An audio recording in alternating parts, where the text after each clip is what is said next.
നമസ്കാരം. മുഖ്യമന്ത്രി പിണറായി വിജയന് വി.ഡി. സതീശൻ നൽകിയ ആ മറുപടി കേരള രാഷ്ട്രീയത്തിൽ വലിയ രീതിയിൽ ചർച്ച ചെയ്യപ്പെട്ട ഒന്നാണ്. വിജിലൻസ് അന്വേഷണം പ്രഖ്യാപിച്ച് എന്നെ പേടിപ്പിക്കാമെന്ന് വിചാരിക്കേണ്ട, പേടിച്ചു പോയെന്ന് പിണറായി വിജയനോട് പോയി പറഞ്ഞേക്ക എന്ന അദ്ദേഹത്തിന്റെ പരിഹാസം നിറഞ്ഞ പ്രതികരണം അന്ന് വലിയ വാർത്തയായിരുന്നു. ഇതേ ഫ്ലെക്സുകൾ കേരളത്തിൽ ഉയരുകയാണ്. മുഖ്യമന്ത്രി പിണറായിയെ വെല്ലുവിളിക്കുകയാണ് സതീശൻ. ഇതോടെ പുനർജനിയിൽ CBI അന്വേഷണം വരുമോ എന്നതാണ് ഉയരുന്ന ചോദ്യം.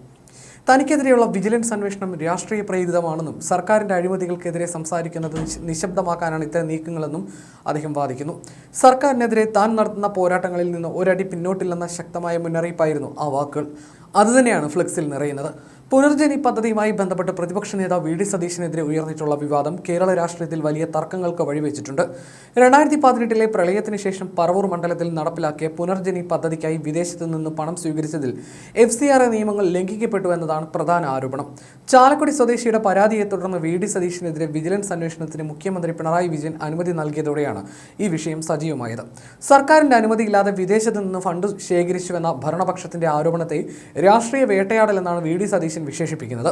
മാസപ്പടി വിവാദം ഉൾപ്പെടെ സർക്കാരിനെതിരെ പ്രതിപക്ഷം ഉന്നയിക്കുന്ന അഴിമതി ആരോപണങ്ങളിൽ നിന്ന് ശ്രദ്ധ തിരിക്കാനാണ് പിണറായി വിജയൻ പുനർജനി കേസ് ഉയർത്തിക്കൊണ്ടുവരുന്നതെന്ന് അദ്ദേഹം വാദിക്കുന്നു. എന്നാൽ ഗൗരവകരമായ നിയമലംഘനം നടന്നതിനാലാണ് അന്വേഷണം പ്രഖ്യാപിച്ചതെന്നാണ് മുഖ്യമന്ത്രിയുടെയും CPM-ന്റെയും നിലപാട്. പദ്ധതിയുടെ ഭാഗമായി വിദേശത്ത് സന്ദർശനം നടത്തിയതിലും പണം സ്വീകരിച്ചതിലും വിദേശകാര്യ മന്ത്രാലയത്തിന്റെ ചട്ടങ്ങൾ ലംഘിക്കപ്പെട്ടോ എന്ന് വിജിലൻസ് നിലവിൽ പരിശോധിച്ചു വരികയാണ്.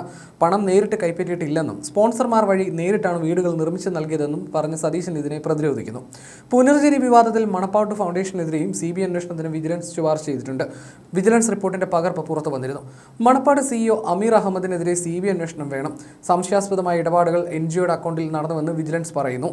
FCRA നിയമപ്രകാരം CBI അന്വേഷണം വേണമെന്നാണ് ശുപാർശ. അതേസമയം പുനർജനി പദ്ധതിയിൽ സതീശനെതിരായ സർക്കാർ നീക്കം നിയമോപദേശവും മറികടന്നാണെന്ന വിവരങ്ങൾ പുറത്തു വന്നിരുന്നു. CBI അന്വേഷണം ആവശ്യമില്ലെന്നായിരുന്നു നിയമോപദേശം. അക്കൗണ്ടിലേക്ക് പണം വന്നില്ലെന്നും മണപ്പാട് ഫൗണ്ടേഷന് വിദേശ ഫണ്ട് കൈകാര്യം ചെയ്യാമെന്നും കണ്ടെത്തിയിരുന്നു. പുനർജനി പദ്ധതിയിൽ സതീശൻ പണം വാങ്ങിയില്ലെന്ന് വിജിലൻസ് കണ്ടെത്തിയിരുന്നു. വിജിലൻസ് ഡയറക്ടർ ആഭ്യന്തര വകുപ്പിന് നൽകിയ റിപ്പോർട്ടിന്റെ പകർപ്പ് പുറത്തു വന്നിരുന്നു. വി.ഡി. സതീശന്റെ അക്കൗണ്ടിലേക്ക് പണം വന്നതിന് തെളിവില്ല. പുനർജനി ഫണ്ട് സതീശൻ കൈകാര്യം ചെയ്തിട്ടില്ലെന്നും റിപ്പോർട്ടിലുണ്ട്. വിജിലൻസ് ഡയറക്ടർ ആഭ്യന്തര വകുപ്പിന് കൈമാറിയതാണ് റിപ്പോർട്ട്. 2025 സെപ്റ്റംബർ 19 സമർപ്പിച്ച റിപ്പോർട്ടിന്റെ പകർപ്പാണ് പുറത്തു വന്നത്. അതേസമയം പദ്ധതിയുമായി ബന്ധപ്പെട്ട് തന്നെ സമീപിച്ചത് പ്രതിപക്ഷ നേതാവ് വി.ഡി. സതീശനാണെന്നും അദ്ദേഹവുമായി തനിക്ക് പ്രൊഫഷണൽ ബന്ധം മാത്രമാണ് ഉണ്ടായിരുന്നതെന്നും മണപ്പാട്ട് ഫൗണ്ടേഷൻ CEO അമീർ അഹമ്മദ് വ്യക്തമാക്കിയിരുന്നു. പദ്ധതിയിൽ പ്രതിപക്ഷ നേതാവിനെയും മണപ്പാട്ട് ഫൗണ്ടേഷൻ NGOയെയും അമീർ അഹമ്മദിനെയും ഉൾപ്പെടുത്തി CBI അന്വേഷണം വേണമെന്ന വിജിലൻസിന്റെ ശുപാർശയ്ക്ക് പിന്നാലെയായിരുന്നു അദ്ദേഹത്തിന്റെ ഈ പ്രതികരണം. ഞാൻ ഒരു വ്യവസായിയും എഞ്ചിനീയറിംഗ് സ്പെഷ്യലിസ്റ്റുമാണ്. അതുകൊണ്ടാണ് പ്രതിപക്ഷ നേതാവ് വി.ഡി. സതീശൻ ഈ പദ്ധതിയുമായി ബന്ധപ്പെട്ട് എന്നെ സമീപിച്ചത്.